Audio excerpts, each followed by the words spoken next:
Okay. All right. So we have. Howdy, listeners of the Bow Hike Podcast. This is Royce here, obviously. So this episode, forewarning, no beers were harmed in the making of this episode. They were just used appropriately. This episode is with my buddy Tayler Wells and his wife Shelby, and also had my girlfriend Shantel on my side. We just kind of had a good time, possibly drank too many beers, had some good conversations about hunting together as husband and wife or boyfriend and girlfriend, hunting together and the struggles of doing that. And we also talk about fishing and Tayler and my own struggles this hunting season, how it worked out for us, and just talk about life, enjoy that. Also, we're going to be doing a fishing trip giveaway. Tayler is a guide, and we are doing a giveaway. So it would be myself and you going fishing with Tayler on his boat somewhere. Guided trip. I'm going to cover your fishing license. You just got to get here. And we're going to cover the guided trip, obviously. So it's going to be a really good time.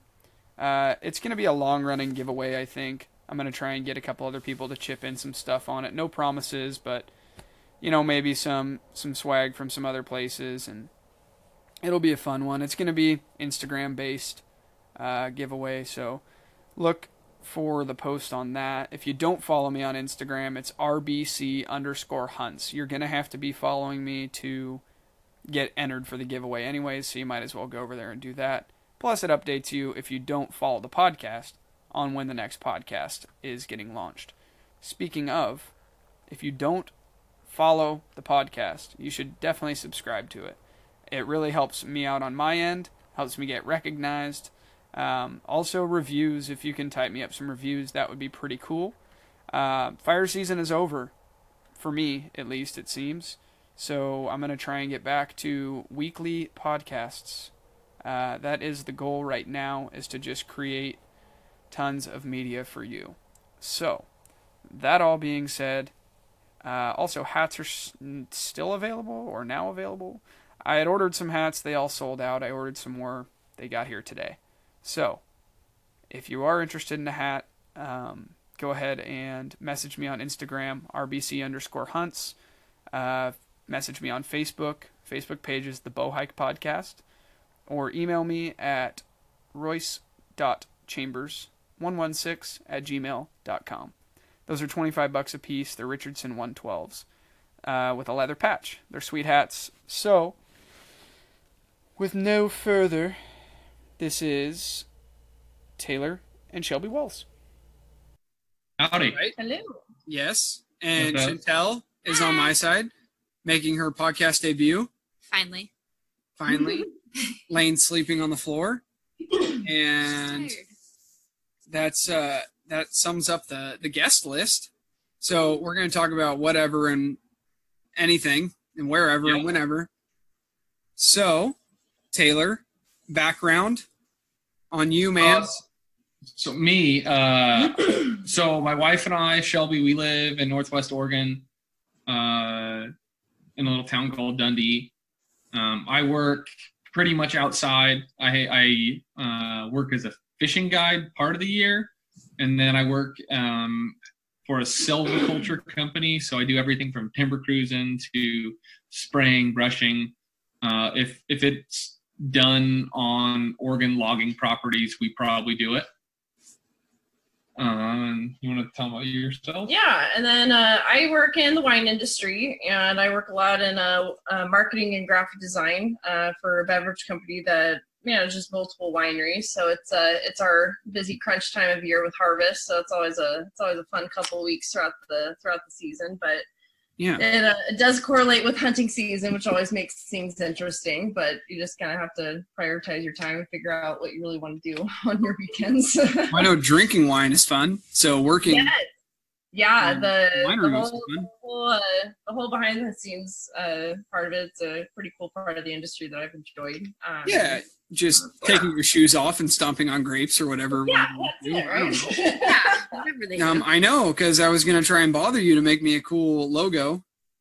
Hey, So we'll have to maybe get around to that someday because I made one for $5 and it's kind of cool. Yeah, I like your logo. Yeah. I think it explains. It's pretty simple, bare naked. Well. Yeah, it makes a cool hat. So that's pretty neat. Well, I'm not sure how you're feeling right now, but I have been struggling with the whole like archery season being over for me thing.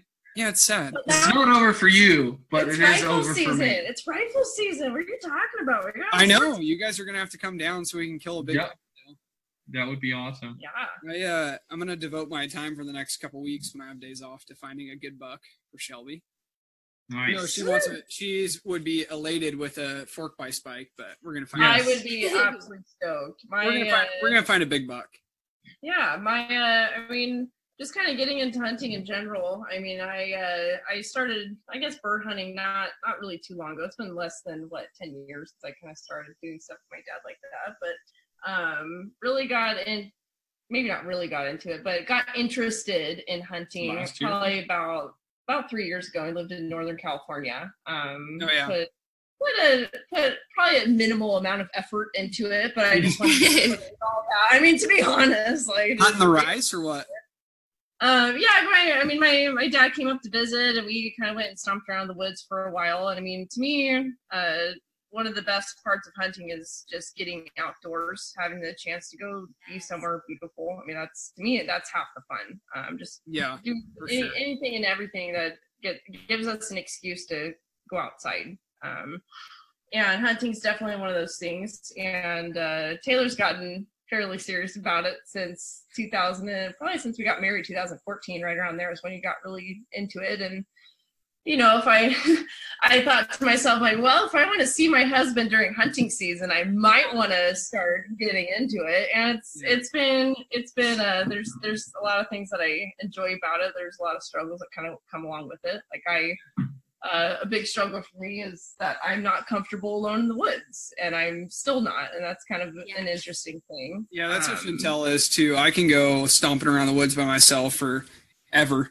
But I think it really made a difference when I finally because the first year we were together, I didn't have my sidearm at first. And so I was like, 10 yards away, that's cool. 20 yards, get back here. But I'm like, okay, like 40 yards away from me, not that big of a deal. I can probably still see them some parts of the woods. Talk about me being 40 yards away? Yeah. I like hunting by myself. Dude, I absolutely love being by myself in the woods, and I don't carry a sidearm. Yeah, it's like I want to remember to, but I'm like, I don't want to carry this thing, and I throw it in my truck, and then I go with my bow, and like was that 2 years ago, that black bear that like bluff charged me when I shot that buck. Oh yeah. Yeah, it was last year. No, it was 2 years ago. I didn't shoot a buck last year. I suck. I shot this buck like 2 years ago.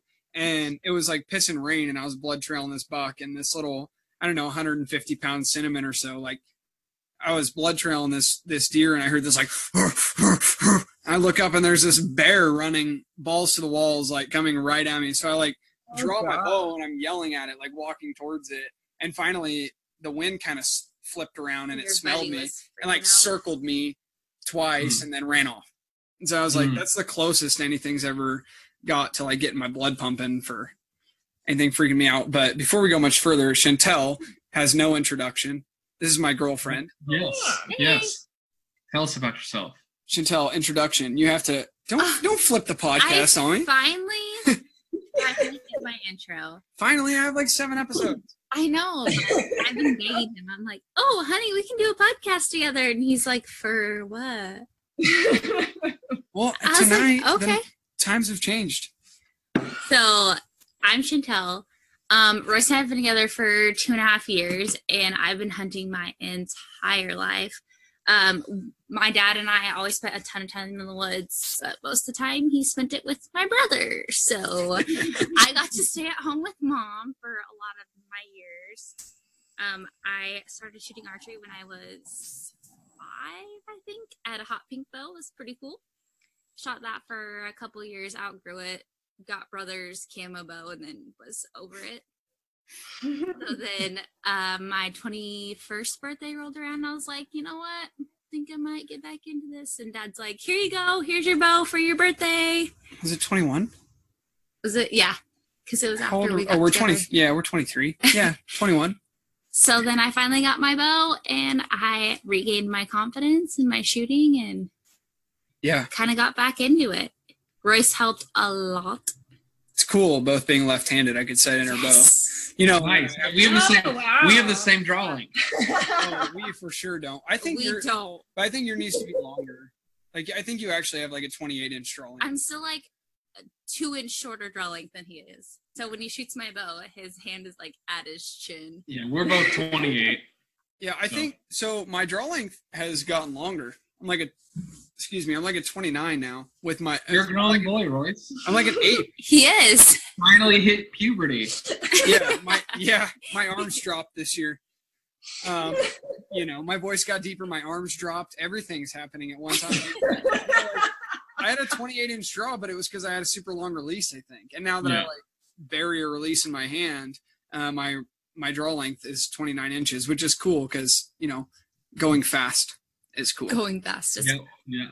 So yeah, Shantel has her official podcast introduction now, and we have no real avenue of where to go with this podcast. Tayler and Shelby delayed this by 10 minutes because they went to the brewery to get a growler of beer. And the beer's delicious. It's We're good currently beer. drinking it. That's no regret. Yeah, I went grouse hunting with one of my That's good friends, Chris, tonight. We didn't shoot anything, and the girls, Shantel and Chris's wife, decided that we were going to go to Mexican food, and you can't go there without getting a margarita. So At least I had a margarita. Chantel had 2 daiquiris. So we're tuned in, and we're just gonna ramble for a little while and say some interesting things for the folks. You guys went backpack hunting together this year. So we hunted out of a wall tent, but we went pretty deep during the day. Okay, I thought you were sleeping in an old Jimmy tarp. I was. Oh, She was okay. not. So at the last year you went elk hunting in that area with a group of buddies, and it sounded like their setup, they had the wall tent. They didn't have a whole lot figured out as far as the setup goes. We did not have a stove last year. I came on a real good year. Let's put it that way. Everything was dialed. We had the wall tent. There was a tarp tent to the, in the front that covered up the cooking area. We took a bunch of bows. So when we set the vestibule up, we took we killed lots of little baby pine trees, cutting the bows off.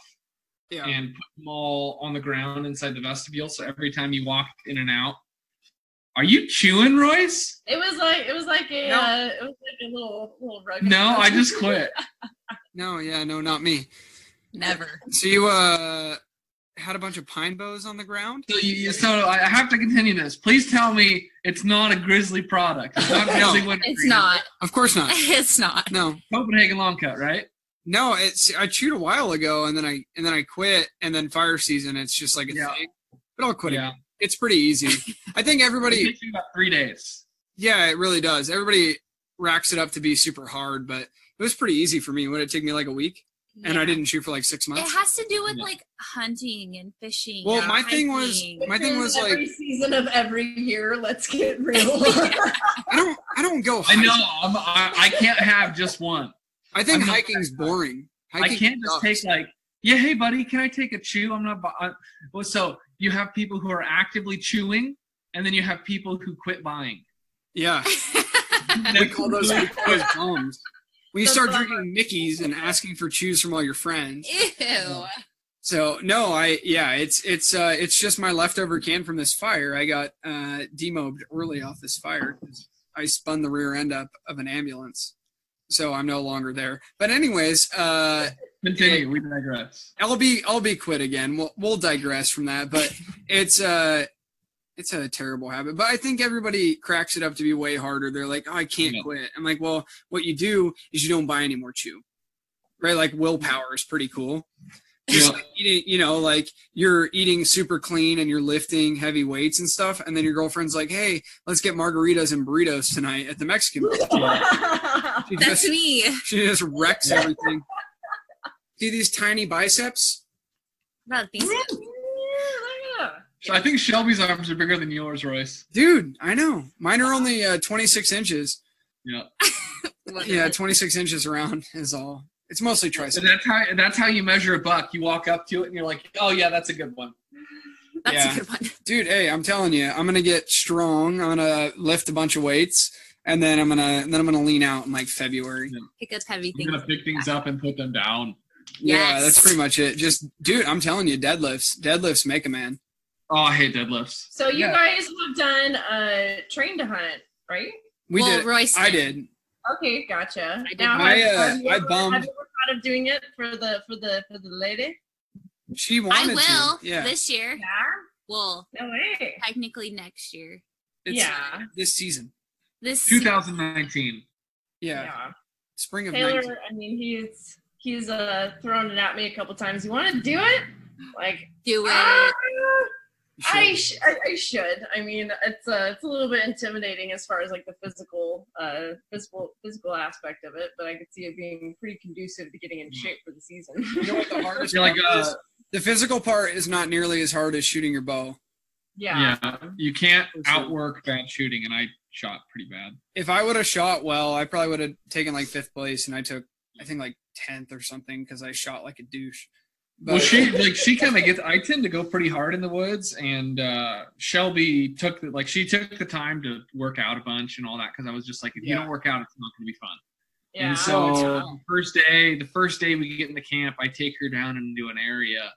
It was a rough day I in was general. getting in bulls in. It And was a rough day. it was like I tend not to think about where I'm going just because I just go there and I don't put considerations of people's physical limitations. And like we get down there and I'm standing there and inside my head and I was like, ooh, this was a bad choice. And I looked at him. I said, "Look, honey, I'm running on 20%.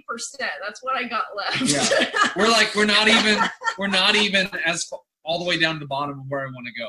We were 1,200 feet down. That Yeah, was how far I got down. We went 1,400 feet. So like we started well closer to the river than for we. an evening. I was Yeah. yeah, I like to sounds- do that. I like to do that to Shantel. Awfully familiar. She'll be like, I'm Yeah. like, hey, listen, it's an easy little cruise in here. We're just going to get in, try and bugle this bull up. Like, I know there's one in here. Right? These rubs everywhere or whatever. Oh, sounds good.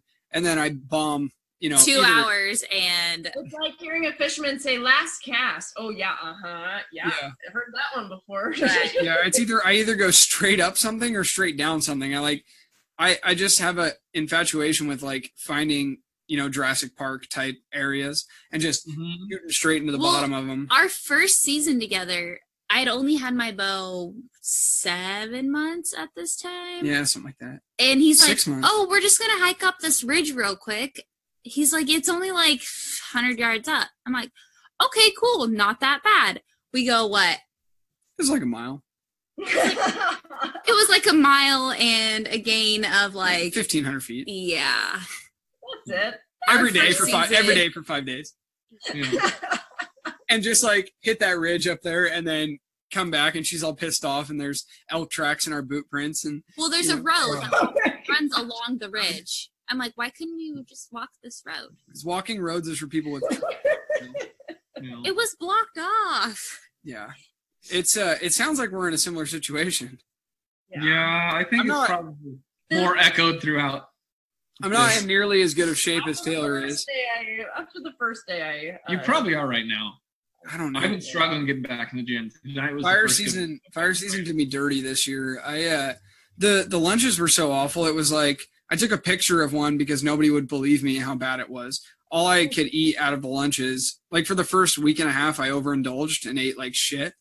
And then I was like, man, I'm going to get fat and I'm going to be here for another week and a half. So I'm like, oh, I'll just, get it back. I'll just eat good food. So then every time I'd have to get out of the rig to pee, I would do push-ups and then eat. Literally all I was eating was like 9 pieces of broccoli and meat and cheese. And Oh, I'd be a hangry, not nice person. I was super pissy. Right. Yeah.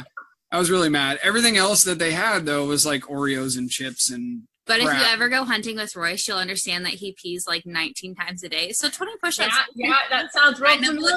legit. Well, it's just less weight to carry. I'm like, can you Yeah. just keep your pants zipped up? I mean, geez. I think No, I honestly. just hold it a mile long. I shouldn't even have a zipper on my pants. It could just be open. Just Velcro. Yeah. So, but you killed a pretty good buck this year.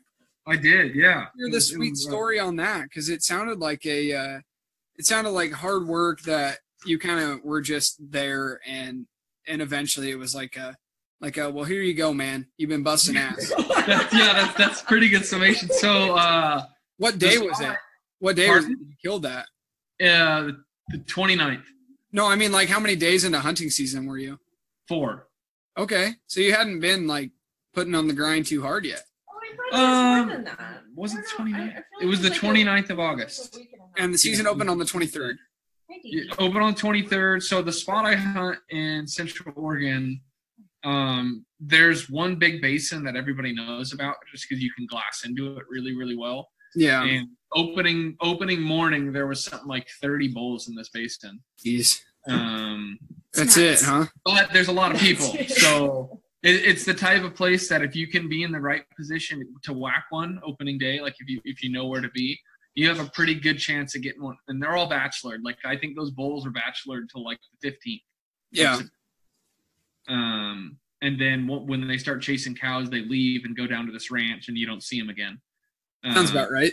Yep. So I was in there opening weekend, and I had a couple good plays, and I was just feeling a little discouraged. And one of my buddies was about 40 miles away as a crow flies, so I went to hunt with him for 2 days and went to his area, and I got on one bull one night, and then it was just dead quiet.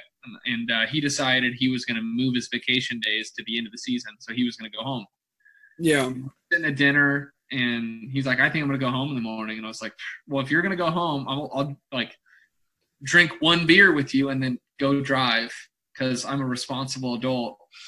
And so I bomb over back to my spot, get there like 11 o'clock, pack my pack, lay down on the ground. And right about 1 a.m, those guys that what's his name? Well, Scott Cooper? Scott and his dad roll into the parking lot like 1 a.m.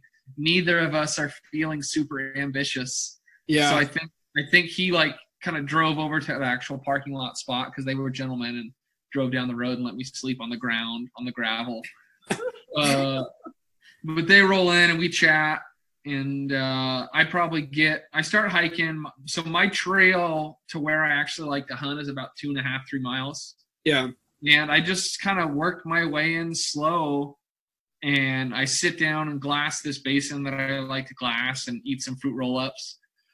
And so I just keep on continuing up. And there's this area where it's a pretty large basin. And there's like a decomposed granite like ridge that's probably 50 feet tall that you gotta hop out over.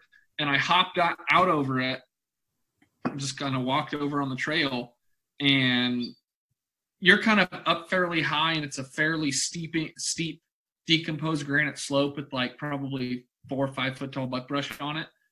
And I'm walking on the main trail on the way in here, and this little fork buck stands up probably at like 15 yards. And we're facing the same way. We're both moving north on the trail. And he doesn't spook for some reason. Like, I have the wind, and he's just looking at me. So I knock an arrow because I don't pass animals. Sure. So he's working. Could you not do that right now? Our dogs are playing with a very loud toy. Yeah. These two do it. They get going, and you can't hear yourself think when they start biting. No, and they have way too much energy. Particularly annoying. We digress. So I'm preparing to shoot that little buck if he gives me a shot.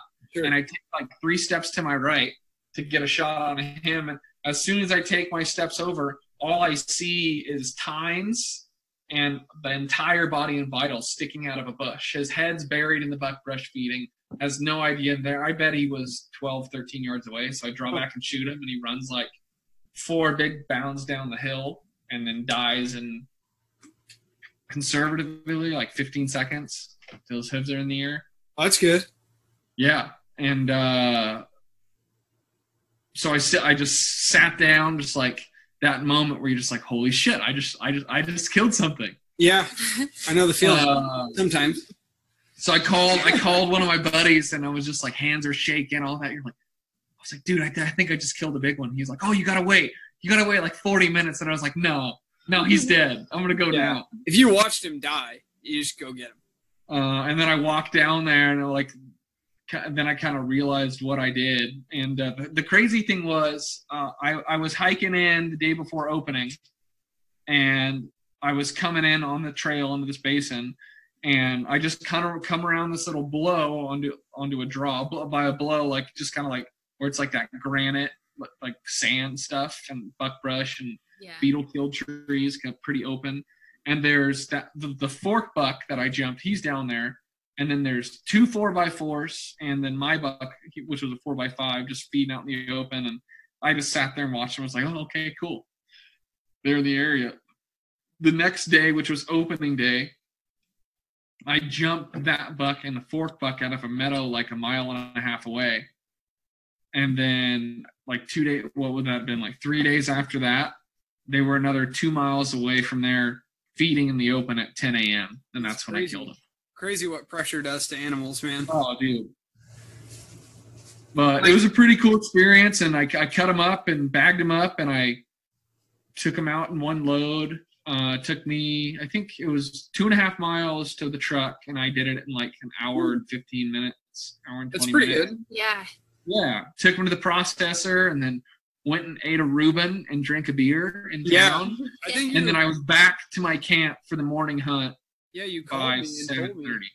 I think you called me and told me you were drinking a beer and eating a burger. You sent me a picture of that buck, and yeah, it's pretty. Dude, that's like ideal. You know, I'm not into the during hunting season. Like all the health food goes off the chain. Just eat whatever you can. I lost 10 full pounds, and I was eating as much as I could. You didn't really have 10 pounds to lose to begin with. I mean, Yeah, you're pretty skinny. What are you, 6 foot tall? Yeah, I can't confidently call myself 6 foot. I'm just a hair under. Yeah. Depends on how his hair Yeah. is. Depends on if he needs a haircut or not. Yeah, depends on which week's in You there. know, I'm just a hair under 6 foot myself.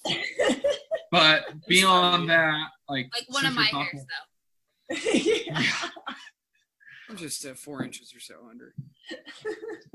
But beyond that, like I would say, I'm not sure. I know you kind of had some struggles out there and had fun and got close and had shots and missed shots. But Yeah. I think probably, so like I think this podcast is more about talking about real stuff. So I'll share this. I shot and lost the first bull elk I've ever had a shot on.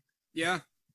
And that was one of the most heartbreaking experiences of my life. He's still out there. He's alive. alive. So the cool part is, I shot him and we never found him. And what we realized later on is I clipped a branch about 4 yards in front of him. Oh, geez. And the reason Like I know my that. arrow, Sounds familiar.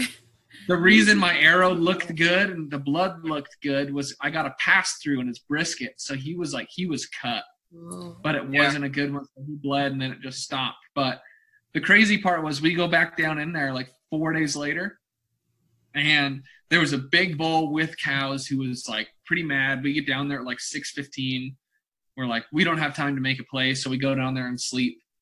And the next morning we crawl up in there and call this bull in. And the situation just kind of made me think of how big the bull I shot was, because the bull we called in was a satellite bull, and he was a 300-inch range 6x6.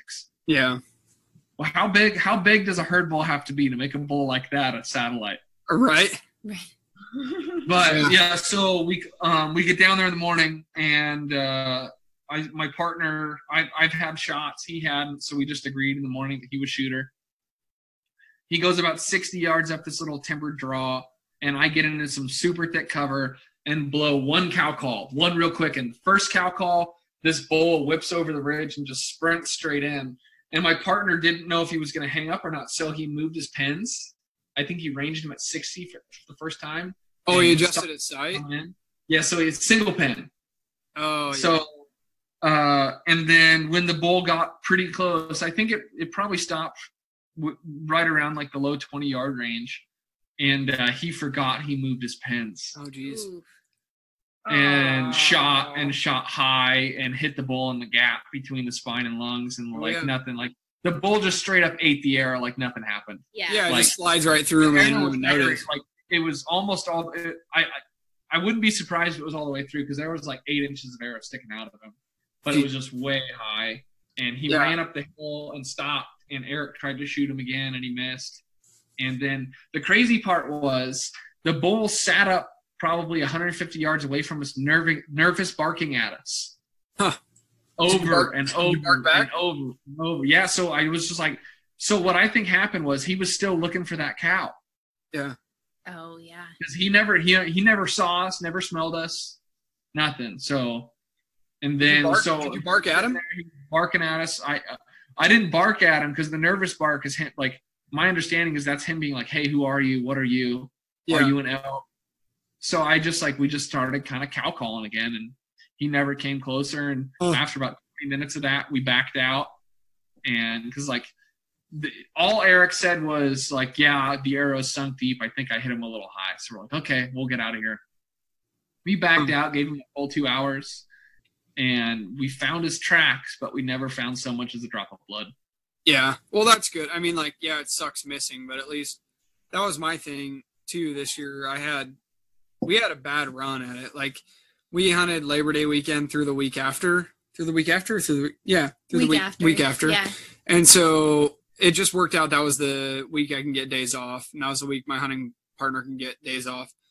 And so normally that early part of the season's been good for bulls, still like trying to round up cows, and bugling and being aggressive. And it just wasn't this year. I don't know if you had the similar circumstances over there in the early part of the season, but it was quiet bulls. Like, oh, dude, they were bachelored until probably the third week of the season. Yeah, the bulls that I was a little south of where I ended my season, they didn't bugle. They weren't really looking at cows. They were just duded up and feeding. Yeah, that's how these were. I told the story on my last podcast, but we hadn't heard a bugle yet. It was like the third day of the hunt. And so that's kind of disheartening in itself, right? Like, you're out, there's elk, you're cutting tracks, you're seeing rubs from, shedding velvet. And then you're like, well, where are these elk at? I'm not hearing elk bugle. I haven't seen an elk. We're glassing clear cuts at first light and last light, and we're seeing deer. We're not seeing elk. So we're like, okay, there's elk here. We know we just got to keep after it. So we're walking down this skid road one morning, and it's like punched in but not logged yet. It's just a clay road. So we're like walking down this clay road, and the thermals are pushing up, and it's all fogged in the clear cut. And we didn't bugle or nothing, just we walk off on this little kind of edge of the clay bank there, and there's some tracks there. So I go to look, and I'm like, oh yeah, there's some elk tracks, and boom, bugle cracks off in the canyon in the bottom. So, and my buddy Chris, looks over at me to make sure I'm not screwing with him. I'm like, hey, hand me that bugle tube, dude. So I cut that bull off, and he bugled, and then another bull bugled like 600 yards away. So I'm like, well, the wind sucks for this bull. He was probably only 200 yards below us, but we couldn't see him. Like, wind sucks for him. So we jumped in the ferns and hauled ass probably like half a mile down there? Yeah. It's probably like half a mile. We just hauled ass down there and then hit this other clay road, and it's probably another quarter mile around, hooked around there, and the wind was good now, because we got into where we had a good wind, and called a little, bugled a little. We cut their tracks right there. I'm like, well, it's still fogged in. We can't glass them. Let's just sit here and listen and let that fog clear up. And we're, like 10 trees back in the timberline. So we're like, I figure, that way we can glass that unit once it's light and try and cut these elk off, because they won't bugle now. He bugled one time. That was literally all this bull bugled. So we sit down in this, Chris was calling it a foxhole, he's a military guy, so he calls it a foxhole. It was like a ditch. It was a log deck, right? Like, they were clearing the road, so they punched out the road, and there was a ditch there that they decked logs on. So we were slid in behind this deck of logs, and he goes, hey, there's a buck right there, or a deer right there. I'm like, oh, is it a buck? Can you shoot it? Because, the road seemed like it was 100 yards away, maybe. He's like, oh, well, it has the head of a buck, but I don't see antlers. Oh, shit. No, that's it's an elk. I'm like, okay. It's his first year hunting. So, he pulls up his binos, and he sees this thing, and he's like, well, it's got a big head. Oh, yeah, no, it's an elk. So cow feeds out behind it. They feed down. And then this spike shows up, and then a 4-point shows up behind the spike. And of course, I'm like, hey, whatever gives us a shot, you know, I don't care, spike, 6-point, whatever. So I tell him, hey, if that one of those bulls get to 70 yards, I'm going to kill it. And yeah, sure. You know, he says that's good. And so anyways, the 4-point runs that spike off, and then the 4-point drops down. He's 64 yards, and I'm just about to kind of like shimmy, like I'm going to draw and then like slide out on my hip out to the edge of the logs and get a shot at 64 yards, which is, I mean, it's money. You know, I shoot pretty far most of the time practicing. So I'm like 64 is a good shot. So I'm going to draw and slide out. And like when I start my draw cycle, wind swirls. And this bull goes from facing broadside and like starting to look the other way. And I was going to, like, as he started looking the other way, I was starting to draw. And he just turned right towards us and like burned a freaking hole through those logs. Like he was looking right through our souls. He's like, I know you're there. I just can't see you. And so he kind of trots up the hill there. And then, you know, I just bugle at him real easy, just kind of like a little squeal, just meow. And he's kind of looks at us and he squeals at us and he starts pissing all over himself. And he's going to like start moving down the hill again. And they both stop. And both the spike and the 4-point are staring up the hill. So I tell Chris, like, hey, there's got to be another bull up there. You know, and he says, I don't know. I don't see anything. A couple minutes later, you know, he glasses up. He's like, holy shit, dude. There's a huge bull up there. I don't know what it is, but it's massive. So I'm like, he only saw all he saw was whale tails, right? So he's like, obviously you're seeing whale tails where you didn't even see the other two elk. You know, that's a big bull in the same spot. So he sees these whale tails and he's like, dude, there's a big bull. It's got to be a 6-point, right? So the 6 ends up feeding around. 4-point chases the cows through the timber right along this little draw. And I couldn't get a shot at the 4-point. I told him, like, hey, if you can get a range, I can shoot him. But he only stood there for like 5 seconds. And they all ran up the hill, and I cow called at that spike once, and he ripped around, came back, stopped 52 yards, quartered away. I drew, anchored in, took a great shot, and my arrow ended up missing by like 5 feet. It deflected off of a branch, and I'm just like, I know it was a deflection because you could get like a child and give them a bow and be like, hey man, here, put this red pin on the target over there, and they can't miss by 5 feet. So like, I know there's no possible way I missed by 5 feet. Like I made a perfect shot, and I just watched my fletches just like peel off. You can hear it in the video. You can hear it hit something and like deflect off and hit a bunch of other branches, and then the bull takes off. Yeah, it's pretty sad. So I had similar deflection worries this year. So I'm just gonna start hunting in the sagebrush where I don't have any trees. Yeah, dude, I love the east side. So much open. Yeah, I don't know. What was it? We were sitting snacking in the afternoon the other day. My hunting partner likes to draw his bow like once a day just to make sure it's all good. Yeah. He shoots a thumb release, and so he draws his bow back, and he's down to like I think 3 arrows because he sent 2 at that bull and he didn't have that many extra with broadheads. And so we're sitting there, and he draws his bow back, and he goes to let it down, and the thumb button catches on his shirt, and he sends that arrow into BFE, and he's just sitting there just like, I can't believe it just happened. And he had 2 arrows for the rest of the trip. It's like, goodbye, see ya. Dude, a lot of people pack like 10. I just pack 5. I pack 5. Yeah, I pack 5 with broadheads on them, and I figure, where's that extra? I've got an extra somewhere. Yeah. I never know where the 6th broadhead went. Yeah. Well, it's not like I'm shooting Valkyries or Iron Wills. I'm shooting Kudus, which are, I think, $40 for 3. So if one goes bye-bye, I'm not too sore. Yeah, there is like a $28 grouse flying around in a drainage off the John Bay. I've done that. I think you were there. I shot. I couldn't believe it. I center punched this grouse, and it just flies away with my arrow. And I'm just sitting there, just like I cannot believe this is happening. Yeah, because I shoot VAPs with the stainless outsert, so it's like $20-something, and then the judo, and you're like, that's like $40 flying away. Yeah, I shot one year with a full metal jacket and a judo, and like center punched, same thing. Center punched it. Normally I won't take a shot on a grouse unless I have a backstop. I didn't have one, and I like hammered this grouse, and it sat there till I walked within like 10 feet of it, and then it just started flapping its wings and somehow flew away like miles into the brush with a Full Metal Jacket hang. And so, I don't know how I don't get pass-throughs on grouse. Funny. It just, it's stupid. Yeah. Yeah, I don't. But you would think just the impact energy would kill the grouse, like break its neck or something. I don't know. But I need to stop shooting grouse. We went and looked for some tonight. We saw 2 quail, no grouse. But on that last fire I was on, I saw 15 grouse per day. Yeah. Of course, you can't have a gun on a federal fire, so that's the shits. But yeah, we're gonna find a big buck for Shelby, and that'll be at least somebody can be. I think we're just gonna shoot your rifle. Oh yeah, she can shoot my rifle. Yeah, I think we should do that because that 300 Win Mag punishes you. Oh yeah, my 28. I have a break on my 28, and it kind of feels like shooting a 223, maybe. Yeah, like an AR-15. It kicks less than my 308 does. Yeah, she has a 10-pound 308, and it kicks less than that. Hey, Very. No, it's pretty nice. It doesn't really feel like shooting anything. No. Yeah. But it hits like a 10-pound hammer.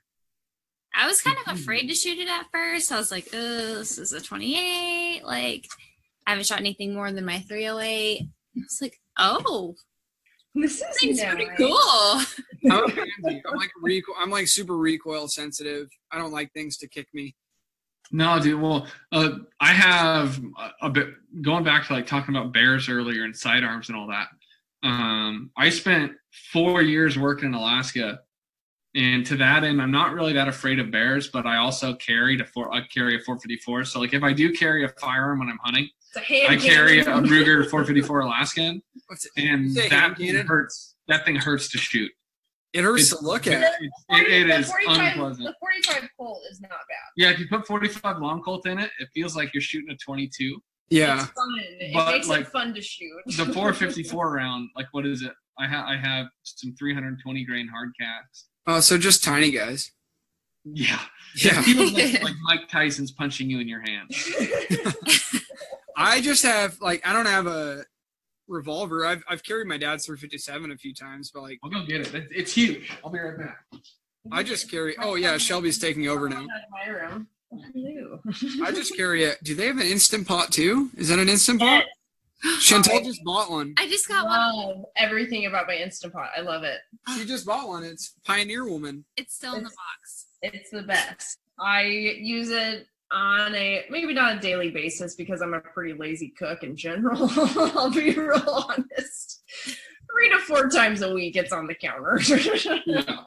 This sucker's a beast. Oh, it's got a short barrel. The 357. I don't know where it is. It's in my. Oh, that thing has it has like just the same size barrel as my 28. Yeah.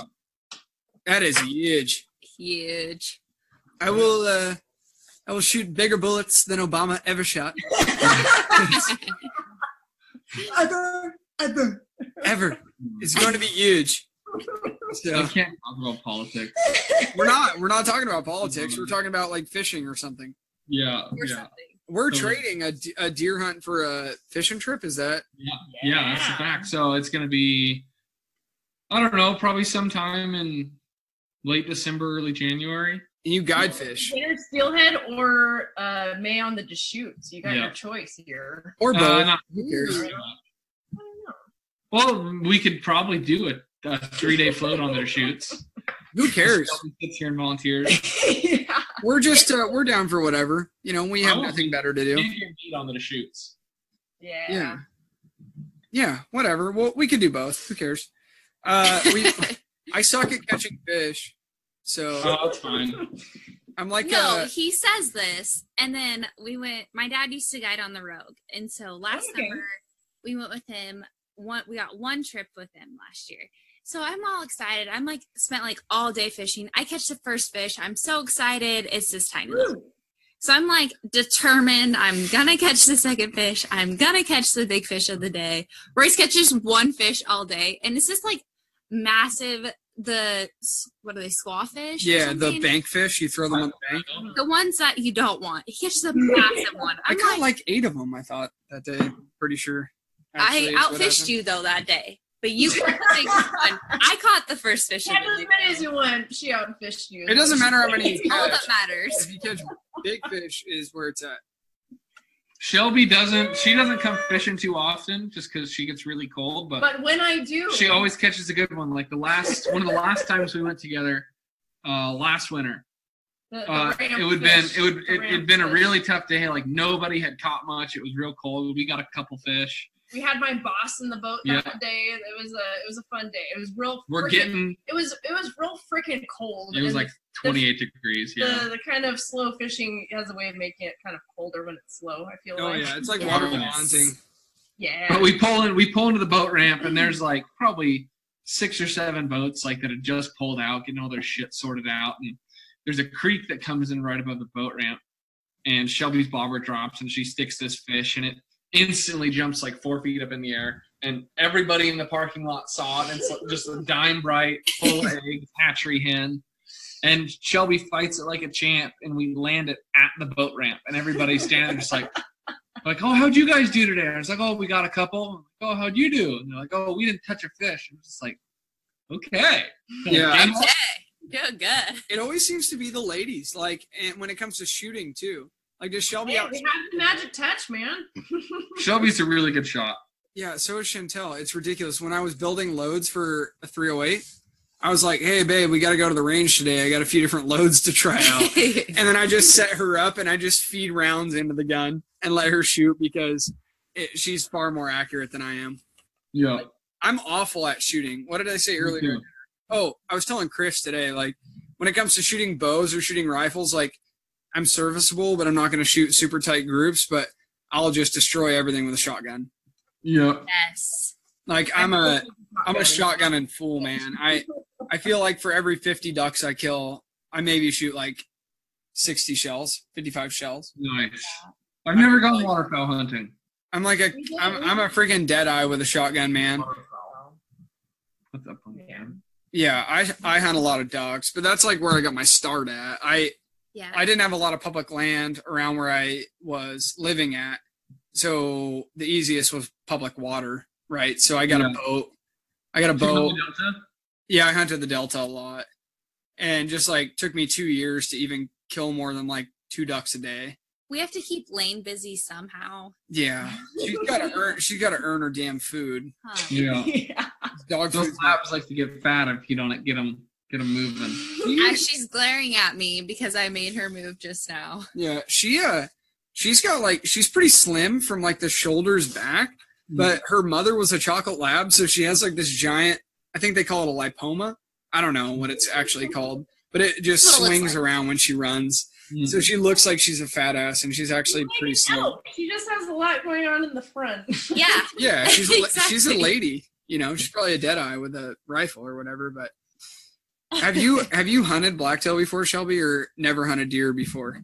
I have not successfully harvested anything, and actually enjoyed the benefits of hunting. But I walked around in the woods in the hopes of coming into contact with a blacktail. Yes, We'll make it happen. We've got one spot that for sure has like 4 good bucks in it, and then another spot that last year I was heartbroken over 1 big buck. Yeah. It was 58 yards, last light, pissing rain, quartering away, and I couldn't get myself to shoot him with a bow. I know he lives there, so we're going to find him. It's like a couple miles in. The road's washed out, and nobody goes in there. We have a couple different spots we could think of. Yeah, I got a couple spots. I was like really wishing I had a rifle tag this year because like there's like that weird void in hunting season from the end of the end of archery season to the start of late archery season where you're just sad and you just feel like crying all the time. Yeah, that's what I am right now. Yeah, and for me this year, like, you can't give it away to the folks, but I didn't kill an elk, but I still have an elk tag that's going to be valid for a bull in Oregon. And then I have a leftover cow tag, and then I have an elk tag. and then I've got a doe tag. I have a doe tag. I still have a buck tag, and then I have a New Mexico buck tag, Oh. And then Shantel has an elk tag and 2 deer tags. Nice. We like pick apart the shitty tags and then just go fill them anyways. Yeah, dude. But we Those had second that choices, last they don't burn points. A lot of people burn points. Yeah. I haven't used a point ever.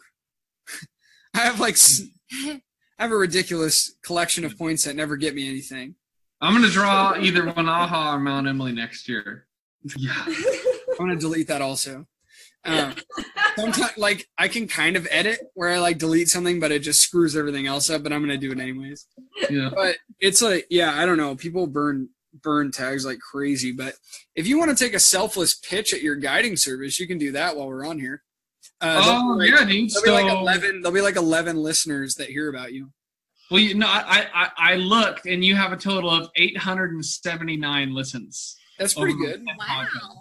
That's more than more than 7. Yeah. So hunting is actually fairly new to me. I've only been hunting seriously since about 2014, but pretty much all my life, fishing has been my main passion. I started off just fishing ponds and lakes with my dad, and then moved into saltwater, and we ended up spending a lot of time on this place up on the north coast of California, where we were like, there was 3 guide boats, and there was a bunch of private guys, and there was us, and like we did just about as good as anybody else. And then I went to Alaska for a while, and now Shelby and I live up on the north coast of Oregon, and all winter I'm lucky enough to live about 45 minutes from my favorite river, and I fish all methods. I started backwards. I started fly fishing and moved into gear fishing, so I confidently can say I'm one of the few fishing guides out here who doesn't just like, oh yeah, I can do both. It's like, not only can I do both, I can do both better than most people.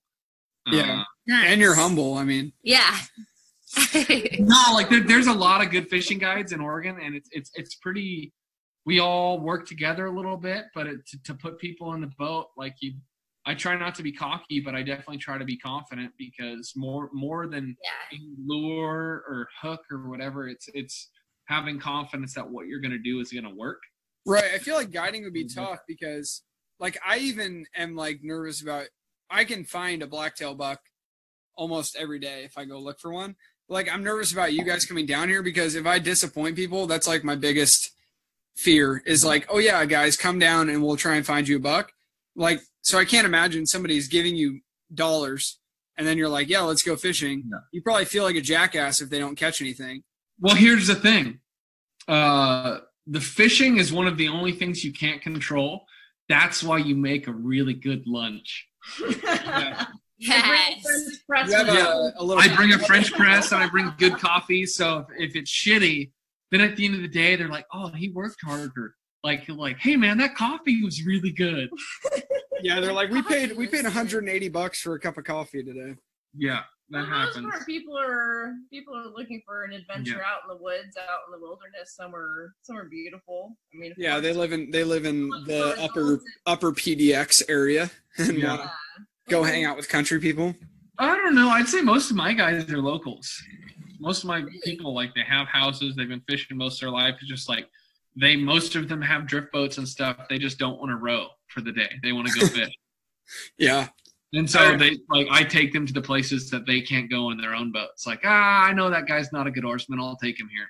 Yeah, you should see me try to row a boat. It's pretty bad. Oh, it's all right. It just takes time. Shelby's Road. I love rowing my boat. Like bigger whitewater. Like, if you talk to guys who row like Western rivers, like the Middle Fork and all that sort of stuff, like the rivers that I'm rowing aren't really anything compared to those guys. Those guys are like the real masters of the craft. But in terms of like water that's available in this area that is possible to do with the drift boat and not a raft, I have done it. I have done multiple. You've pushed those limits. Yeah, I'm not going to do that one again. Yeah, but then you do it again, right? I assume. No, that one, no. Depends on that one I'll never do again. Fishing was good, but I almost lost my boat. Yeah, boat schmote. It's all insured. Me trying to row is just like frantically slapping the oar into the water, and, like, hoping that the boat doesn't go sideways down the rapids. Yeah. I've done it like multiple times, just on the south here, like on the South Umpqua. Yeah. which is a pretty good fishery, I would say. Like, No river names. huh? God damn it, no river names. Jeez. It's fine. River names are fine.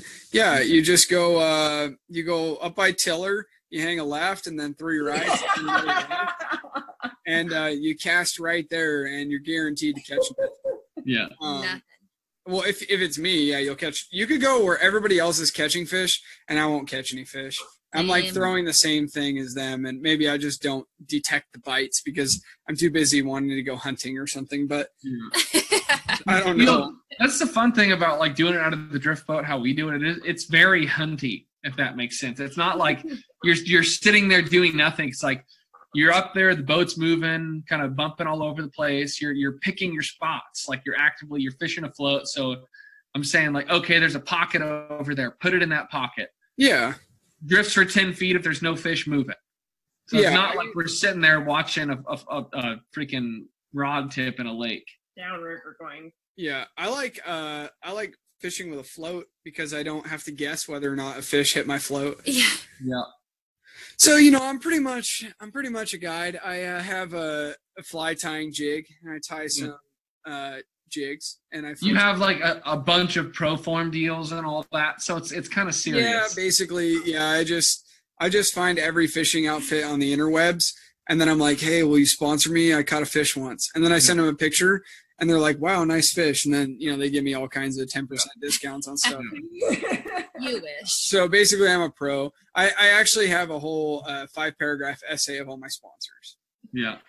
In fact, while we're here, let me take a brief break from our conversation to announce all the sponsors of this podcast.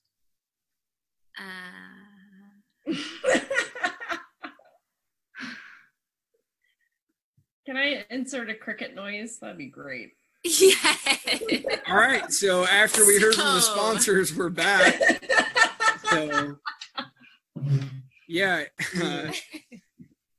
Yeah, that was pretty good. So I just wanted to give a big thanks to those guys for letting us do what we do. Does a sponsor count? Like when you go to Fred Meyer's and you go to fill up your truck to go hunting, then ask, would you like to use your 30 cents a gallon? That counts, right? Okay, in that case, our sponsor is Shirley Stratton. What up, Mom? I use her mom's points all the time. I did that to her parents for years, and I think I finally changed the phone number it was on. Honestly, so for my birthday, I was like, oh, let's go shoot tamarack in Idaho for the Northwest Mountain Challenge. So he takes his truck to work that day and fills up his pickup. So then we're on our way to Idaho, and I get this text from my mom. Hey, have you used my fuel points lately? Yeah. Judging by the smile, that's a big yes. Maybe. I was like, yeah. She's like, count that as your birthday present. I was like, thanks, Mom. Whoops. So good. So good. Oh, good. Yeah, so if people want guided trip, who do you work? Do you work just for yourself, or do you work? So when I guide on the Deschutes, I work for a pretty well-known outfitter, Watertime Outfitters. It's owned by Rob Crandall. We do 3-day, or the only work I've done with him in the past is 3-day trips on the Deschutes in May, because that's kind of when my schedule's worked for it. But they do jet boat trips on the Deschutes. They do steelhead float trips, trout float trips, and then in the winter and spring, he does steelhead on the valley rivers and then steelhead on the coast. And then I'm going to be working a little bit for him this winter on the coast, but my job's going to, for the first time in quite a while, keep me busy pretty much through the winter. So if people want to catch the big trout, they can hit you up? Yeah, just my email, TaylerGoFish@gmail.com, Tayler. My parents had to make it hard, so they took out the O and threw an E in there. Yeah. Yeah. At least it didn't make your last name. Like, at least it wasn't really bad. Like, you didn't have a long first name and a long last name. Yes. The ER is okay. That's not that bad. Taylor. That's like, it makes sense. Taylor doesn't make that much sense. Yeah, it's spelled how it sounds. Exactly. Yeah, Taylor's. Correct. They were hooked on phonics when they named you. Yes. Yes. I was almost Corey, and my sister was almost Taylor. Jeez. It's an androgynous name. They both go both ways. Yeah, same here. No, but okay. So if people want to, can somebody email you and just go fishing with you? Or do they have totally. to go through the guide? So the only time you'd have to go through my outfitter is if it was on the Deschutes, because on the Deschutes it's you have to have a special usage permit, which I do not have, and it all has to be run through my outfitter. But out here on the coast, it's like a low rogue. Yeah. Yeah, it's just like a rogue permit. Yeah. There's only so many, and it has to be run through them because of insurance and user days and all sorts of stuff. I don't know. I've gone on a drift boat like a couple times, and I ended up rowing it, and I think I almost drowned. Yeah, so I found out that you're not supposed to go sideways through the rapids. No. Okay. That's how you broach and flip your boat. Yeah. We almost did that.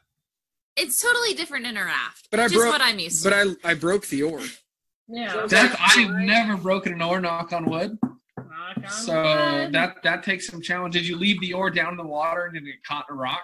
No, I stuck it in between two rocks and was trying to pull to get back straight and snap the oar. But the guy had bought the boat used, and I think the oars just sat out in the sun for years. Yeah, because the varnish was all split and cracked on them and stuff. Yeah. So I figure it was just super dry, the wood was in really piss poor shape. And when I went to yard on that thing, it just wedged in a rock and just snapped the handle off. So I was one oaring it down some pretty hefty rapids, and they're like, "Hey, yeah, you look like you could row." I'd never rowed a boat before, and I just put us sideways through the rapids and held on for dear life. Yeah. But I had a life jacket, so it was all good. Yeah, I've had some freezing fucking cold experiences.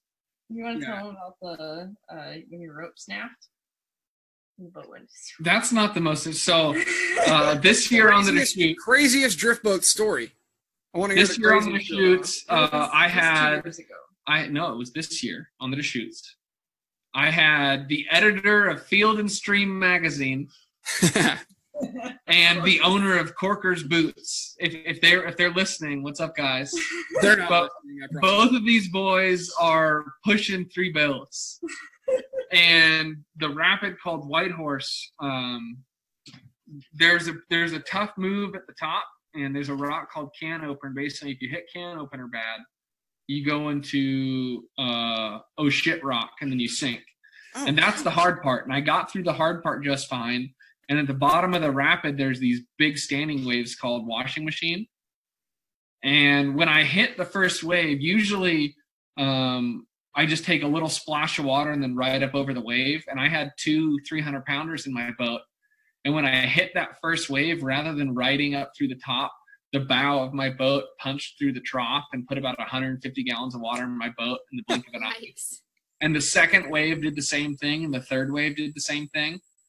So by the time I was out of the wave train, I had 4 inches of boat sticking out of the water. And the boat was about to go under bow first because there was so much weight in the front. And I had luckily the guys knew what was going on, and he jumped to the back of the boat, and the boat evened out. And we pulled over to the side, and it took an hour and 20 minutes of bailing. And then we were fishing again. Were you getting bailing? At the end, they're like, dude, that was awesome. And I'm sitting there just I'm glad I have another pair of underwear in my bag. Were you bailing with the pee bottle or what? Little Gatorade bottle? I have a 5-gallon bucket. Oh, okay. Well, that's good. At least on my buddy's boat, his duck hunting boat, we used to have to bail because he had a leak in his floorboard. So we would ride out at midnight, depending on the tides, right? When we were hunting ocean stuff or bay stuff that was tidally influenced, there were nights we'd have to go out at midnight or 1 a.m. and sleep in the boat.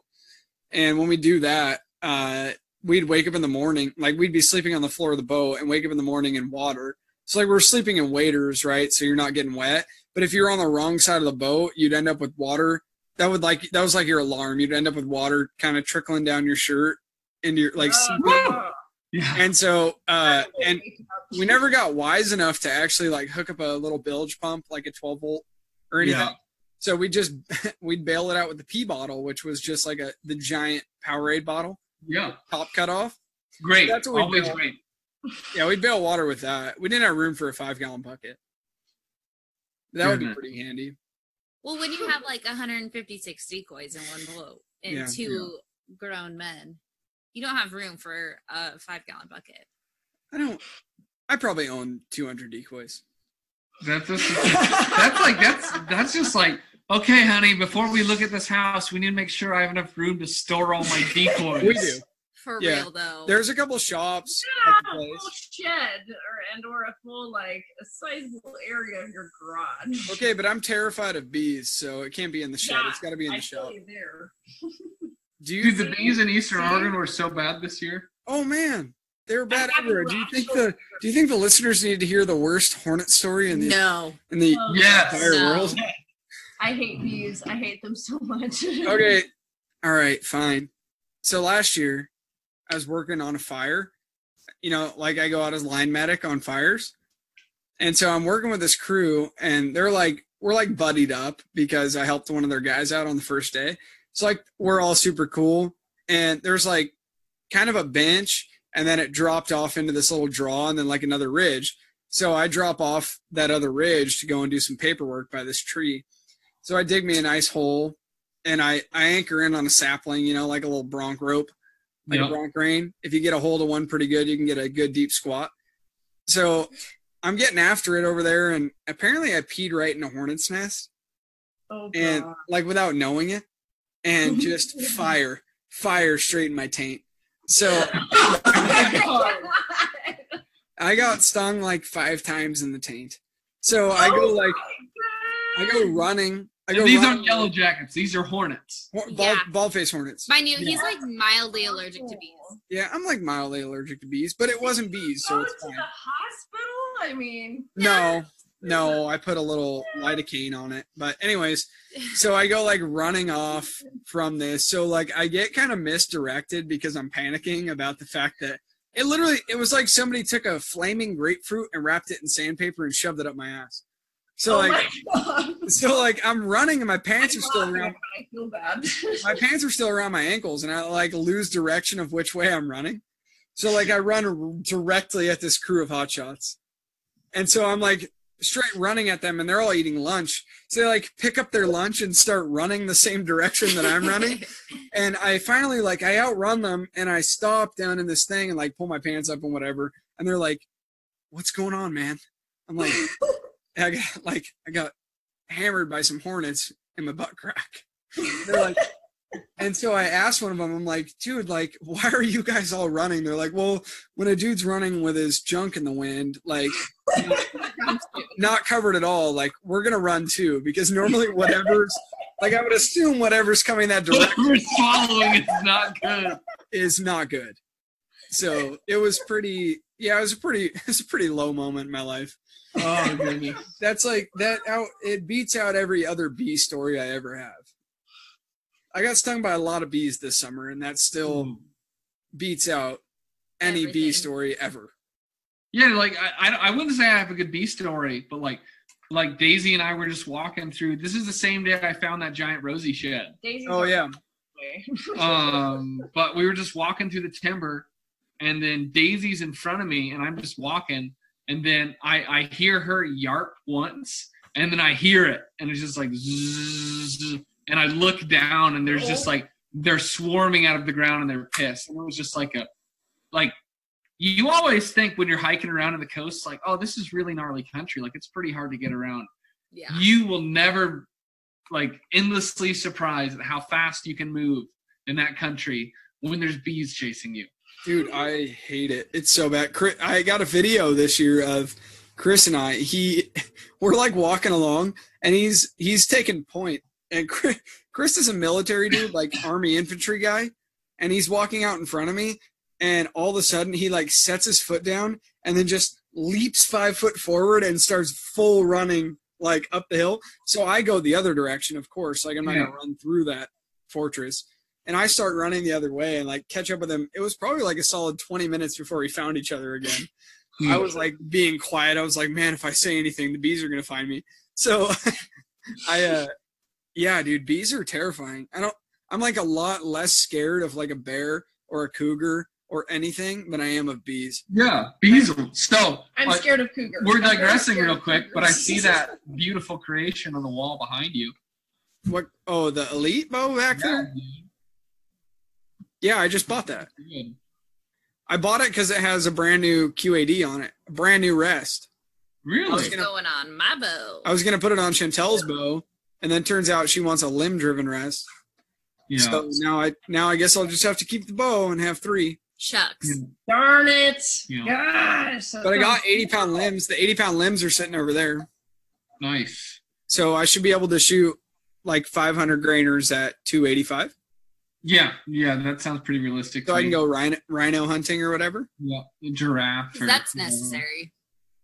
Hey, 80 pounds is good for a guy. Like before, I used to use the excuse of having a short draw length. Now I guess I'm just addicted to shooting heavy things fast. Dude, like the 80 pounds, like I did wonder if it was going to be a hassle during hunting season because like I trained with it wearing my pack and all that, but pulling a bow with like a loaded pack on is a little different. It is. Every time I shot at something this year, it was with a fully loaded pack on, and it always came back without a thought. And after running a mile to get to where you need to be, I could see that being a hard. Well, that's why we train for it, you know. Yeah. And Tayler, like I said, Taylor's in far better shape than I am. I'm a weak bitch. I don't know right now, man. I'm skinny. I'm like a bag of bones right now. Well, I think being skinny is better than being fat. I got fat. Well, so it goes. I will say I did this year. I was hoping this would be the end result, and I did just about kill everybody I hunted with this year. Good. So I'm like, and to the point that like they're both like, yeah, I think I'm gonna try train to hunt this year, and I'm like, yes. Yeah. Yes. I think like day 7 or day 6 and 7 is when I felt like my legs were actually tired. Yeah. Like we were doing probably 8 miles a day, 7.5, 8, 9 miles a day. And like up until day 7, I was good. Like my legs were working like they're supposed to. And then like any time after that, if there wasn't adrenaline, my legs were dead. Like I was going a quarter mile an hour up every hill. Oh yeah, like, I got you. I was like, okay, I feel it. Like this hurts. It doesn't hurt, but it's just like you weren't sore, but your energy. Yeah, I bonked out. Yeah. What was it? After my partner and I decided that the bulky shot was gone. Like the emotional. I'm not like maybe other people don't like this, but just the emotional toll of like I'd been working hard since pretty much the beginning of season. This was 3/4 of the way through, and like the emotional toll of losing that bull as well. Like I got a migraine headache.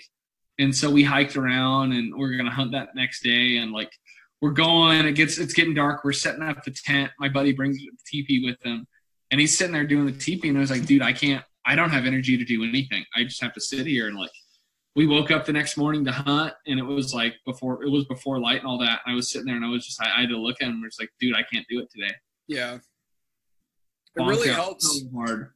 It really helps having somebody like I was pretty grateful to hunt with my buddy Chris this year that I didn't even really know. Like Shantel knows his wife from back in the day from high school, and him and I just met at the range. So we have 2 shoots each year at our local range that we're part of the club for. We met at a bow shoot. We met at a bow shoot and like started talking, and he kind of had the same story as you. Like he shot a deer from the road and then was like, this is stupid. What the hell am I doing? Yeah. And then decided like he was going to go balls to the wall and be a hunter, like be a bow hunter. Both of them did though. They both like buckled down and got serious about it. And like, like Krista has 2 kids and she's got a 6-pack now. Right. Like she's insanely shredded. No excuses. If a woman can push 2 children out of her body and then be ripped, no excuse. Like, I'm just lazy. No excuses, Royce. Dude, I know. Okay, I put in a hard day's work today. I did. I got after it today and yesterday. The dog for a journey. So I was feeling a little down. So you know who Travis Smith is? No. He's just one of those beasts, does hammer and chisel training to hunt and all that. And he's just a big ripped guy. And I was like struggling a little bit, getting motivation. And I was just like, I hit him up and I was like, hey man, could you send me a workout? So he's like, oh yeah, I'll send you a workout. So he programmed me a full week and it's all pretty good stuff. Yeah. You remember that one time? 10 pounds. The one time you asked Scott for a workout was oh my God. And it was like 1,000 Yeah, so he told me to do 1,000 box overs with a 50-pound bag. And so I get in there and I do it, and then by the time my gym closes, I get 500 done. And the next morning he texts me, he's like, it took me like 40-something minutes. He's like, yeah, man, sorry I said 1,000. I just wanted you to do it for like 45 minutes. And that's what I did. And it was like I could have done. I could do Oh, 100, and it still sucked, man. yeah, it sounds like it sucked. But yeah, I was saying it was nice to have a hunting partner like Chris because I would get down and I would like think to myself like, I'm gonna just sit here for the rest of the day and do nothing. And it was nice having a guy that was like, oh well, let's just push up to this ridge. And then he said it was the same thing for him. Oh, yeah. He said it was the same thing for him. Like he would kind of be down and I'd be like, hey man, let's just shimmy up here and glass from this point. And like, if we're going to have a snack, let's go to the top of this ridge where we can see something, you know, like instead of sitting where you can't see anything. And like when Shantel was over there with us, we were bombing through some shitholes. Like she knows me. I'm like the king of leading people into shitholes. Like if we hunt together, I guarantee you will find a spot with me where you're like, what the F, dude? Like, why are we right here? Because they'll be like, find the limit because you found it. I'm like, yeah, there'll be a perfectly clear path. And I'm like, this looks like a good spot. And I'll just hang a hard right and just bomb through the blackberries. Like, if you want to destroy a pair of pants, come hunting with me. I was only there. Blackberries and poison oak. Those are my limits. Poison oak's fine. I don't get poison oak, but Shantel gets poison oak and looks like an avatar like 3 days later. I got poison oak on my Yeah, I get it bad too. Yeah, I look at it from 100 yards away and I get it. I don't know. I can roll in it. Touch it. I took this video. I ended up hunting with Mitch Sandberg for a couple days in my spot, and I took this video. I took them through this buck brush, and I didn't like when you're 100 yards away from it, it doesn't look that bad. No. And then when you're in it, and basically, I have him. He's standing on a log, and like you can see the top of his head, and like his chest and his bow and all that. And then he jumps off the log and holds his bow up, and all you can see is the very tops of the cams. Well, Mitch isn't It's probably like 7, 8 foot. Whatever. I just call it buck brush. I think that's what most people call it. It's just like that manzanita bushes, I think, is what they are. Yeah, Mitch isn't that tall though, is he? No, he's not much taller than me. Yeah. We're about the same. Yeah, same here. I'm like 6 foot. I'm like 5'8". He's a hair under. Yeah. But yeah. If the fire medic business doesn't work out, you can always buy a little tree and start to make cookies. Thank you. Thank you. I really appreciate that. That's it's very kind of you. Yeah, it's all good, dude. I'm just hoping that maybe like someday somebody's like, hey man, I'll give you $1 million because your podcast is super cool and I like you. No, well, the plan is I'm going through nursing school. He's like, so once you get your nursing degree, I can just retire, right? Of course. That's the goal, right? Nurse. When she becomes a nurse, I'm gonna your mama. When she's a nurse, she's gonna be my sugar mama. I'm gonna hunt full time. Don't think so. Yeah. I have tar hunts in New Zealand and whatever else I want to do, like in the off season, you know, like between now and spring bear. But then you have waterfowl. We're gonna do it. We're gonna do a spring bear hunt this year. Yeah. All the seasons. Yeah. All the seasons. Taylor and I are doing a little backpack spring bear hunt, maybe 5 days. Dude, east side or west side? I don't care. I kind of want to try to do. We can put in for a draw tag for the east side. Yeah, just put in for it. I don't have any spring bear points. And if we don't draw it, we'll just hunt the west side. But I think they're gonna do a draw for the west side. Really? All of it? There's talk of it. There's talk. That's probably not a bad idea. I don't think so. There's 4,000 tags normally, and this year they sold out by the 15th of January. Wow, that's quick. But a lot of the problem is like guys buy sports packs from up north, like your area, and they don't actually want to hunt the spring bear. But the gal at Walmart says, or Bimart says, like, "Hey, did you want the spring bear tag?" And they're just like, "Oh, shit, yeah." And then never utilize it. I think probably only 2,000 of those tags ever get hunted. And 500 of them get filled, I think. Yeah. If that. And then I'm hoping every time I've eaten bear, it's been like, geez, this is like one of the best experiences of my life. And you hear really people say good. bad things about it. It's just like, Well, if you drag it through the dirt and leave all the fat on it and hang it, it's probably not going to taste very good. Bareback strap was so fantastic. good. I don't know what people do, but that stuff's wonderful. She's like the most You're like the most animated person I've ever talked to. Yeah. Fan freaking works out. And she gets mad at me for talking with my hands. You're like a Portuguese person. Yeah. My best friend is Portuguese. Are you Portuguese? Me I don't know. Him? You, Shelby. I'm Italian. Same thing. Ooh. That might be a little bit of that. Italian and Scottish is Italian and Southern. Yeah. Yes. Family from the I South. don't really know. I don't know if I have any family history. I think I was actually just born here. Just hatched. Yeah, my mother is a Jew, and my dad comes from Utah. So whenever any Jehovah's Witness knocked on the door, he would say that he's a Mormon and his wife's a Jew, and they would pretty much like roll on away from the door. Yeah. So I don't know if I'm like the least, I'm like super uncultured swine. Like one of my favorites is like we have a big backyard, and so like I'll be standing in the backyard barefoot, drinking a beer, shooting my bow, and like the young men with the white shirt and the black pants and the man tie buns. will walk by. I've never seen one with man buns. Oh, they have man buns now. Man buns and afros. Mormons have man buns? Yeah. Well, they walk by and they see me shoot my bow, and then one of the guys walks in and he's like, "Oh yeah, I'm from Utah. I'm on my mission." Blah blah blah.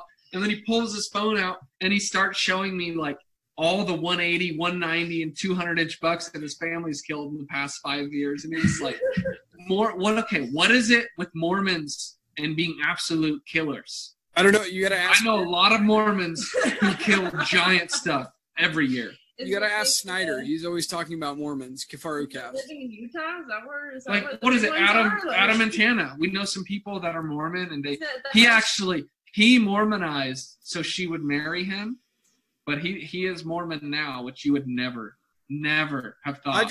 All I have to do is kill giants though. Yeah, I just have to organize so Shantel will marry me. That's fair. Yeah, but we'll burn that bridge when we get there. Technically I'm still. Am I single right now? No. Is that a question? I'm kidding. You're definitely not laid tonight, that's for sure. No, I'm like essentially wife down without the proper title. That's fine. Yeah, without the paperwork. You're right. I'm trying to buy a house, so I can't afford rings. Houses are cool. If I can't buy the ring that's been forged in the fire, I mean, what are we buying, really? The ring of power. Yeah. Fire. Cubic zirconium and a puppy. Okay, yeah, that was my original plan. I was going to buy her a cubic zirconium ring. Yeah. She wanted a corgi. But then I want a puppy. My parents just got a corgi puppy. It's the cutest thing ever, huh? They got a blue. Well, we've always had corgis. They're fluffy potatoes. They got a blue merle corgi. It does look like a little potato with legs. Oh. Does it have different colored eyes? Yeah. Yeah. Like Australian shepherds, how they have like the gray, light and gray, black. the dark black spots. Yeah, I had one, but it was red and it was a bastard. It was just red with brown eyes. It was ugly and it was a bastard. Mom loved it. Corgi is adorable and wonderful. So. Shantel wanted a corgi, and she was gonna get one. If she didn't put in that $5 ticket, she would have had a puppy. The puppy. This is the dog I take to work with me every day. He struggles snuggling Daisy. Our dog is sleeping hard, otherwise we'd put her in the picture. Link, come here. Just for the record, people, if you're listening, we're video chatting. So right now we're looking at Shelby's massive biceps and 2 dogs. Taylor, you are looking slim, by the way. Dude, yeah, I'm skinny. He's scrawny, man. He's scrawny. So this is the one time a year that I can eat a gallon of ice cream, and like every 3 days. And we're gonna get our pup. Oh, come on. No, come here. Come here. Come here. Don't lay down yet. All the dogs. Oh, there she is. Oh, here. Oh. She's camera so shy. Mad. Don't lick my face. That looks like Charlie. She looks like it's past her bedtime is what she looks like. Her bedtime is all day. Okay, come here. So, anyways, well, guys, we are definitely going to have you down for rifle season. We have a guest bedroom, kind of, that belongs to my parents. You can stay in it. Our roommates. Our roommates, as we like to call them. Or, I don't know, we might be in a new house soon. Hopefully. We're buying a house. Yeah, that's exciting. Fun. And at least I won't have to bring a backpack because it's just one blacktail. So, like, I'm the guide, right? I'm not even gonna cut him up. I'm gonna gut him and I'm gonna put him on my shoulders and we're gonna take him home. I'm just gonna film. That's my whole job, is filming. It's his new thing. That's my new thing. It'd be interesting to do something with the hide. Is kind of my goal, to utilize every part of the animal that we can. And then you can make it a nice. I'm not eating the liver. Yeah. I'm not gonna do it. Yeah, the hides look super nice on desks. Yeah. You tan out the hide and make it nice, like for a hide on a desk. Or gloves. Even like that's why I need a bearskin rug, Royce, because there's not many things a woman won't do on a bearskin rug. That's what I'm saying. Is like when I want to wait to have my first child, I need to kill an actual fireplace, okay? Yes. I need to kill. Here's my entire life plan. I need to kill a bear with my bow. That's my goal next year. Because I've killed like 4 bears now. Yeah. 4 bears. So I need to kill one with my bow now. And then I'm going to get a rug made out of it. And that's where I'm going to create my first child. That's totally fair. Seems reasonable. Yeah. I mean, what do you name it, though? Grizzly. we like Shelby. Come here, Grizz. That's actually a good name. Yeah. Well, I think a kid named Grizz would fit in just fine in Roseburg. That's fair. Yeah, you guys can come down here anytime. When we get our new place, if you want to get a job down here, we'll put you up in our guest room for $400 a month. It'll be free. You can guide on the North Umpqua. Yeah, you need a permit for that for the most part. Or as the white folk call it, the Umpqua. Yeah, the Umpqua. That's a thing. Good river. Yeah, people from Texas, they call it the Umpqua. Just like the Willamette. Yep, that's the one. Willamette. Yeah. Tigard and Aloha. I tell you what, the Willamette is the coldest river I've ever stuck my head in like August. It's still freezing cold. It's a tailwater. It was the falls in Northern California, the pretty ones. Moss Spray? Yeah, that's ones. cold water. That was freaking cold water. Yeah. Whew! Snow melt. Pure snow melt. There's a waterfall near where we used to live in Northern California where it takes the water 10 years from when it hits Mount Shasta to when it comes out of the waterfall. Oh, wow. And it just comes, and it's not like there's a creek and there's a waterfall. The waterfall comes straight out of the side of the mountain. Huh. Do you guys have It's pretty cool. Any other things you need to talk about on this podcast? Other things we need to talk about? You can or you want to. Oh, shoot. I'm definitely happy we're doing this one. I think we've talked about some more interesting stuff than when I rambled. Yeah, we did the last one. You're like, yeah, man, so how's life treating you? Is it pretty good? Can we talk about your teeth whitening system? Are you using anything? My teeth whitening? Yeah, you got some pearly whites. I quit Copenhagen like 6 days ago. Well, that's pretty good. Ooh, good job. Yeah. So I'm like 6 days clean. This happens almost every year. I generally chew through season. Just because, mainly for the fact that with all the late night driving I do, I don't think I'd be alive today if it wasn't for Copenhagen. So is this podcast, believe it or not, listening to podcasts does not keep you awake. Should we take another second to hear from our sponsors? Yes. Okay, guys, ready? And go. Copenhagen.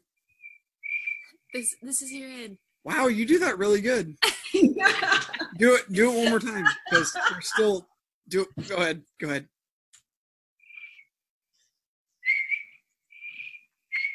I can't Fail. do it. She can't do it on demand. That's pretty much it. The nearest I've had to a sponsor was Serena. She donated some face paint for a giveaway. Nice. And I tried to give away a hat, and nobody's even responded to take the free. Yeah. Well, how about this? While I'm here, let's give away a fishing trip. Dude, if you really want to, that would be pretty sweet. Yeah, I don't know how we do it, but I will give away a fishing trip for 2 people. All you need to bring is an Oregon fishing license. You don't need waders. Just some rain pants or something would be good. Yeah. Do we all? A lot of our listeners would have. Go? How many people can fit on your boat? Pardon? How many people can fit on your boat? 2 is perfect. 2 anglers and myself. I can do 3 anglers and myself. So should we do 1 angler and myself, since it's a giveaway? Is this a giveaway on my podcast? That sounds fair enough to me. I'm down with that. Or should we do 2 fishermen? Period. Up to them. I say we leave that up to the winner. So you have to follow Tayler. Should we? Yeah, why not? Follow Shelby. Yeah, we'll follow Shantel. And then follow the podcast and comment on an Instagram post that Royce is going to make, so I don't have any responsibility. Yeah, yes. I'll make the Instagram post. It'll go through, I don't know, like November. You have to comment. Give them a month, yeah. Well, my last one was Great Bugly Moogly, and nobody commented on that. Why is that not coined yet, by the way? What? Great Bugly Moogly. That's like the best hashtag of all time. It's a hashtag now. So follow all 4 people that are on this podcast. And I don't know what you have to tag. Just follow us all and comment like, I want to go fishing on the picture.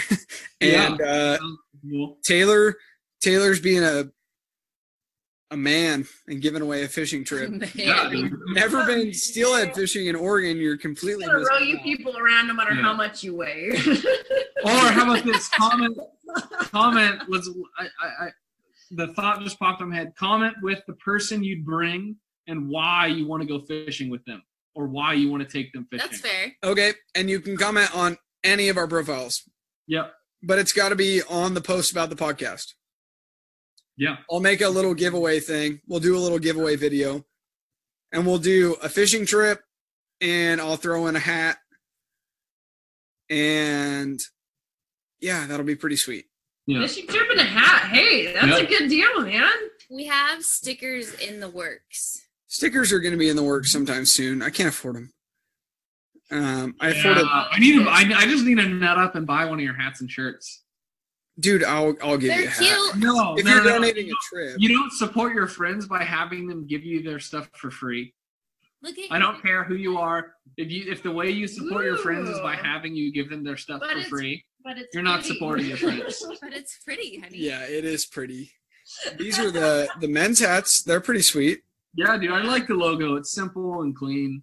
Yeah, it's pretty easy. You know, I was trying to bum Shelby into designing me a cool logo, but she didn't want anything to do with it, so. She's busy. Oh, she's been so stinking busy. It's harvest season. We'll get around to it someday. I got to get a cooler logo one day.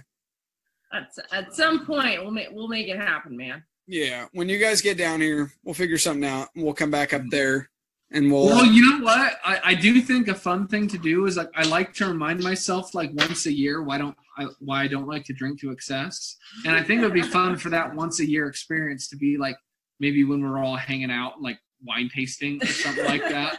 Interested. I like to remind myself about 11 times. So I work at a winery. At the end of the work week, I call it wine day, where I take home all the open bottles, which is 15 open bottles of wine. Oh, geez. Called wine night, and we can make ourselves a little fun party. The only catch is it's on Monday nights.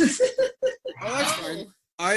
I get Mondays off every other week, and I can mad veiny. So, all right, guys. I'm very vascular. Because it's 11:30.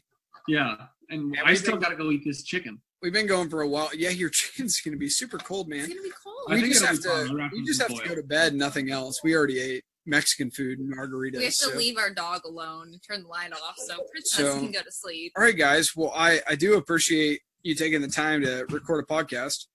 No, buddy. It was fun just chatting. I rather appreciate it. I'm glad I got to meet the wife through the webcam. Likewise. Well, it's not a wife. Oh, girlfriend. It's a girlfriend. I can't afford rings, so. Those things are freaking expensive, man. Yeah. If anybody wants to do a giveaway where they give me a free wedding ring, that'd be neat. So maybe you can get Tom Shane to do a commercial for you. Yeah, the Shane Company in Cupertino, San Mateo, Walnut Creek, and Novato. So You know that. because if you listen to the radio in Northern California, you know where Tom Shane is. Oh. Yeah. So, all right, guys. Well, I appreciate it. Thanks for spending your time. I'm sure we'll do like 1,900 more podcasts. Yeah, dude. We'll Hopefully see you at guys least more. soon. Yeah. See you soon. Not this weekend, not next weekend, but the one after. Come down and kill a buck. Yes. Hey, And, I'll pencil that in. It'd be great if you just kill one on Friday or Saturday, and then we just tied one on for the rest of the weekend. Yeah, and eat fresh blacktail steaks. Yeah, if we eat some backstrap Yes. and drink lots of alcohol, that'd be perfect. Yeah. So, all right, guys, I'm gonna end the recording here. Oh, where do I do it? Maybe. Oh, stop recording. All Okay. right. All right, guys. Any other final words? Final thoughts? No, dude. It was nice chatting with you both. It was good chatting with you guys. All I right. think it was much more interesting having the both ladies with us. Yeah, it kind of made it interesting. Like they brought a good point and like humbled our ridiculousness. I'm like, oh, they're pretty. Yeah, and they're pretty. So like, it's pretty to look at, whatever. But anyways, all right, guys. Well, I told you that episode was going to be fun. So definitely, I had a great time with Tayler and Shelby. Maybe too great of a time. I don't know. Anyways, definitely stay tuned to figure out how to get yourself entered in the giveaway for the fishing trip. That's going to be such a blast, getting to go fishing with somebody who listens to my podcast or just sees the word giveaway and shares it on Instagram. Whatever you guys do, I don't know. I've never won a giveaway, so now I'm giving something away. Definitely check out Taylor's page. He always posts some great stuff. The guy works hard, and he's always posting something fun and hunting related. Other than that, thanks for listening, guys. If you want to check out Shelby, I think she's Shelby Rose Wells on Instagram, and Shantel is at Shantel_130. Or you can go on my Instagram, and you can see Shantel tagged in some photos and just click on her stuff there. But definitely go check out the Instagram for giveaway instructions. I'll probably make a YouTube video about it too. If you haven't checked out my YouTube, you should. I got a bear hunting film on there. That's Royce Chambers on YouTube. And last but not least, again, I know I always say it, hats are available, $25 a piece. They're awesome. I'm wearing one right now, and I instantly feel way cooler. So, thanks guys for listening, and I'll be back with another episode soon. All right, make sure you leave a review if you enjoyed this podcast, and subscribe to the podcast to know when the new videos are coming out. See you later, guys. Thanks.